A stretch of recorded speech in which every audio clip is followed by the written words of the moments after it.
We are here to deal with the subsequent proceedings at Nuremberg, which did not have all of the glamour of the first international military trial, but is all the more important because the public needs to be educated a little more on the 12 subsequent trials for which Telford Taylor was the chief of counsel. I had to rush through here. I don't know whether Telford had the good sense to stay in his room or whether he's right here. Wherever he is, I extend greetings to Telford Taylor, who should be standing here.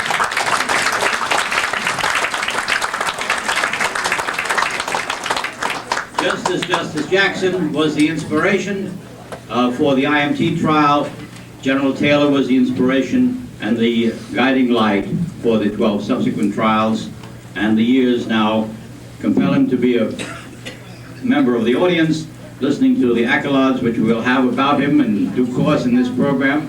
And I'm sure I can't educate him on these trials, but we will try to deal with the 12 subsequent trials. Belle is saving her strength for her old age, so what we're going to do is we're going to allow her to begin her presentation about the industrialist trials, and I will move this podium to be out of the way, and so you'll have a better view of her, and I turn the floor over to Belle Mayer. Thank you. Thank you, Ben.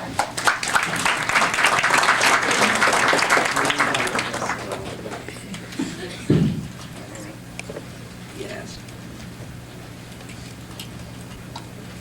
In talking about I.G.Farben, I must tell you that I am very inhibited by the presence of Drexel Sprecher. I thought I had some familiarity with I.G.Farben from my early years at the Treasury, U.S. Treasury. And I did work on the presentation of the case in Nuremberg. But after the first count, crimes against peace, that is aggressive war, after that was presented to the court, I left Nuremberg. Drex, on the other hand, knew every aspect of the case from beginning to end. And not only that, but he selected, edited, collated, and published the 2 volumes on I.G.Farben. And he did the same thing with all of the trials and subsequent proceedings. But the volumes on Farben, 7 and 8, which I commend to you, are that thick, 4 or 5 inches thick. You can appreciate the enormity of his work. It reminds me of a story about a man who was one of the few survivors, if not the only survivor, of the Jamestown flood. And for years, he would corner anybody and everybody he could meet to tell him the story about the flood. But after a while, excuse me, people got fed up with his repetition. They would no longer listen to him, they avoided him, and he died a very lonely man. When he died, he went to heaven. St. Peter greeted him very cordially, and he said, Peter said, "You've been a good man, and God has told me that he will grant you any wish you might have." That made the man happy. And he said, "Do you think that God could gather together all the great in heaven?" He said, "All the poets and writers and princes and kings and saints and prophets, and listen to my story about the Jamestown flood." Peter said he'd see, and he went away and came back in a short time and said, "God has granted your wish. He has assembled all of the mighty in heaven, and your audience is awaiting you." The old man was delirious with joy. And as he turned to leave Peter, Peter said to him, "Incidentally, old man, God told me to tell you that Noah will be there.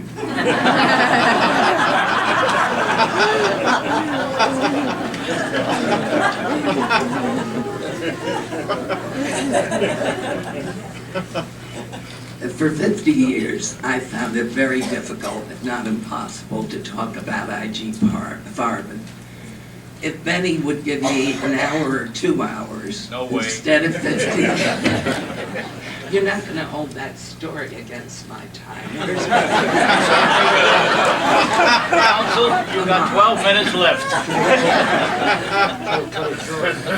I really couldn't do it justice. Moreover, it's kind of futile to talk about a lost battle. And my generations of lawyers, I must tell you, consider to this day that it's bad form to blame the judges. I must say, though, sitting in the United States, as I said before, the acquittal of all of our defendants on the aggressive war charge shocked me. But I was really stunned by the court sentences meted out to the few defendants they found guilty of crimes against humanity and old-fashioned war crimes, which had been war crimes since 1897. I'm talking about slave labor, poison gas, and medical experiments. As many of you know, but some of you don't, there are people here who've never heard of I.G.Farben. I.G.Farben built its fourth synthetic rubber plant at Auschwitz, which was one of Himmler's largest concentration camps, because of the availability of cheap labor.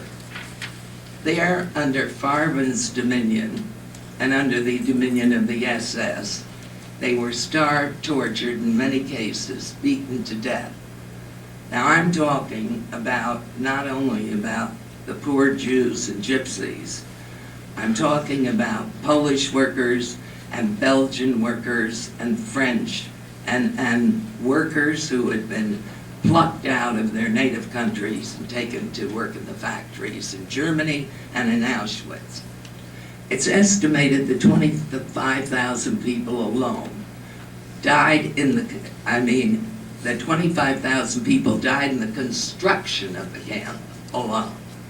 And hundreds of thousands of peoples of all nationality died subsequently of starvation, torture, and in many cases were just shot by the SS.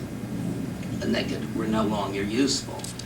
One of the employees of I.G.Farben circulated a memorandum justifying the use of the SS. He said the Belgians and the Poles don't say very much, but they get a very surly look on their faces.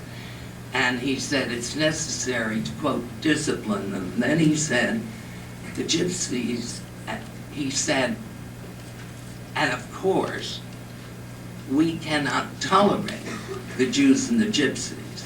He didn't say the way many of us say about other people. He didn't say they're intolerable. He said we cannot tolerate them. I'm not going to continue with the longest sentence on the count of slave labor, the charge of slave labor, was 8 years. That was given to a man named Otto Ambrose. Termeer, the chief scientist of I.G.Farben, got 7 years. Crouch and, well, all of the defendants were given credit for the time served. So immediately after the decision, they were discharged from prison. Then, in 1950, John McCloy, who had become High Commissioner of Germany, and his Clemency Commission, commuted the sentences of all the defendants in all of the industrialist cases.